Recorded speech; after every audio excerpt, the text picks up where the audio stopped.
పెద్ద ఎత్తున మేము ఈ క్లస్టరైజేషన్ని ముందలు తీసుకెళ్తున్నాం. చాలామంది నన్ను అడిగారు, కర్ణాటకకి బెంగళూరు ఉంది, తమిళనాడుకి చెన్నై ఉంది, ఆంధ్ర రాష్ట్రానికి ఏముందని. ఆనాడు నేను చెప్పాను చంద్రబాబు నాయుడు గారు మాకున్నారని. ఈరోజు చంద్రబాబు నాయుడు గారు ముఖ్యమంత్రి అయ్యారు కనుకనే మళ్ళీ పోయిన ఆంధ్ర రాష్ట్రం బ్రాండ్ ఈరోజు తిరిగి వచ్చింది. చంద్రబాబు నాయుడు గారు పదే పదే చెప్తున్నారు, ఇది CBN 4.0 అని, అంటే స్పీడ్ ఆఫ్ డూయింగ్ బిజినెస్. నేను స్పష్టంగా 4 ఉదాహరణలు మీకు చెప్పదలుచుకున్నా. మొదటిది ఆర్సిలర్ మిత్తల్. 2019లో ఆదిత్య మిత్తల్ని నేను డావోస్లో కలిసా. ఆనాడు చెప్పాను, మీరు రాండి ఆంధ్ర రాష్ట్రానికంటే, లేదు మేము పక్క రాష్ట్రానికి కమిట్ అయ్యాము, ఈసారి రాలేకపోవచ్చు అన్నారు. 2019లో ఓడిపోయాం, కానీ నేను టచ్లో ఉన్నా. గెలిచిన వెంటనే నేను ఆయనకి మెసేజ్ పెట్టి, మనం గెలిచాం, ఇప్పుడు మీరు ఆంధ్ర రాష్ట్రానికి రావాలంటే ఒక జూమ్ కాల్ ఏర్పాటు చేసుకున్నాం. సాయంత్రం సుమారుగా 6ంటికి ఆయన 3 స్పెసిఫిక్ రిక్వెస్ట్ చేశారు. దాంట్లో ఒకటి NMDCతో ఒప్పందం కావాలి మాకు, MOU అంటే రా మెటీరియల్ టైఅప్ కావాలి, మార్కెట్ ప్రైస్ మేము కడతాం, కానీ MOU కావాలి, స్లర్రీ పైప్ లైన్ ద్వారా రా మెటీరియల్ తీసుకురావాలి, ఇది ఒక్కటి మీరు చేయించగలితే మేము వస్తాం అని వాళ్ళు చెప్పారు. అది నేను పొద్దున గౌరవ ముఖ్యమంత్రి గారితో చర్చించిన తర్వాత ఆయన గ్రీన్ సిగ్నల్ ఇస్తే వాళ్ళు చెప్పాను, మీరు ఓకే అని చెప్పండి ఆంధ్ర రాష్ట్రానికి, మీ ప్రాజెక్ట్ మన ప్రాజెక్ట్ అవుతుంది, నేనేం తీసుకొస్తాం, అది మా బాధ్యత అని చెప్పాను. ప్రధానమంత్రి గారితో 3 సార్లు ఈ విషయం గౌరవ ముఖ్యమంత్రి చంద్రబాబు నాయుడు గారు చర్చించారు. అందుకే ఈరోజు భారతదేశంలోనే అతి పెద్ద స్టీల్ ప్లాంట్ ఆంధ్ర రాష్ట్రానికి వస్తుంది. త్వరలో అక్కడ శంకుస్థాపన అయిపోతున్నాం. 2029 ఎన్నికలు వెళ్ళే లోపల కమర్షియల్ ప్రొడక్షన్ కూడా వస్తుంది. రెండో ఉదాహరణ డేటా సిటీ. పెద్ద ఎత్తున hyper scalers, data centres Andhra రాష్ట్రంలో ఏర్పాటు చేయాలంటే, వారు భారతదేశంలోనే ఏర్పాటు చేయాలంటే వాళ్ళకి కొన్ని సందేహాలు ఉన్నాయి. అంటే data security, lawful interception, place of permanent establishment, retrospective taxation లాంటి కొన్ని కీలకమైన ఇష్యూస్ ఉన్నాయి. అది ఒక సంస్థతో మేము డిస్కషన్కి వెళ్ళినప్పుడు, ఈ 4 మీరు రిజాల్వ్ చేయండి, ప్రాజెక్ట్ మేము విశాఖపట్నంలో పెడతామని చెప్పారు. అది నేను గౌరవ ముఖ్యమంత్రి గారు నేను కలిసికట్టుగా బాధ్యత తీసుకుని, నేను IT మంత్రితో కోఆర్డినేట్ చేస్తే, గౌరవ ముఖ్యమంత్రి గారు ఫైనాన్స్ మంత్రి గారితో కోఆర్డినేట్ చేసి, భారతదేశంలోని ఈరోజు అది అతిపెద్ద ఇన్వెస్ట్మెంట్ అవుతుంది డేటా సెంటర్స్లో.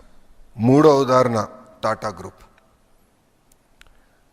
మన ప్రభుత్వం అంటే ప్రజాప్రభుత్వం ఏర్పడిన తర్వాత నేను టాటా గ్రూప్ చైర్మన్ చంద్ర గారిని టైం కోరి, ఆయన టాప్ 10 కంపెనీ CEOస్ని ఒక సమావేశం పిలవండి సార్, నేను వస్తాను బాంబేకి, బాంబే హౌస్కి వస్తాను, చిన్నప్పటి నుంచి బాంబే హౌస్ అని విన్నాను, ఒకసారి చూడాలని కోరిక కూడా ఉంది నాకు, నేను వస్తాను, మీరు అక్కడ ఏర్పాటు చేయండి, ఐ వాంట్ ఇంటరాక్ట్ అంటే 3 గంటలు 3 అవర్స్ ఇంటరాక్షన్ జరిగింది. టాటా పవర్, అదేవిధంగా air India, Tata electronics, TCS, వీళ్ళతో డిస్కషన్ జరిగింది. ఆ 3 గంటలు కొన్ని ఒప్పుకున్నాం. రెన్యూబుల్ ఎనర్జీలో 7 గిగావాట్ల పెట్టుబడి వాళ్ళు చేస్తారని, TCS విశాఖపట్నానికి తీసుకొస్తారని.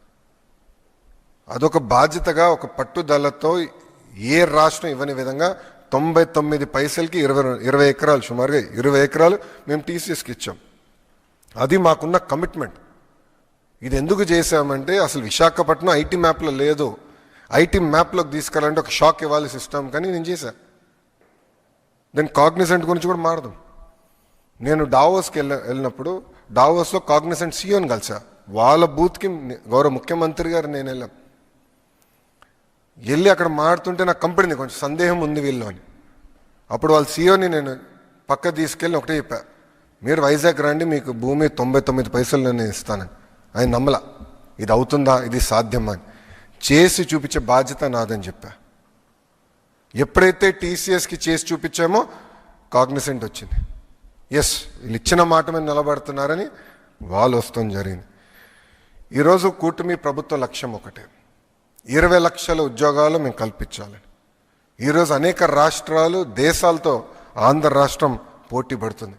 అందుకే ఒక TCS కానివ్వండి, కాగ్నిసెంట్ కానివ్వండి, మనకి ANSR కానివ్వండి, సత్వ, LG electronics, NTPC, Reliance, data city, Arcelor Mittal, ఇలా అనేక పరిశ్రమలు.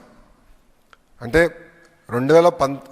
14 నుంచి 24 వరకు జరిగిన ఒప్పందాల కన్నా మొన్న జరిగిన 14 నెలల ఒప్పందాలు ఎక్కువ, వాల్యూ ఎక్కువ, ఉద్యోగాలు కూడా ఎక్కువ కల్పిస్తున్నాం.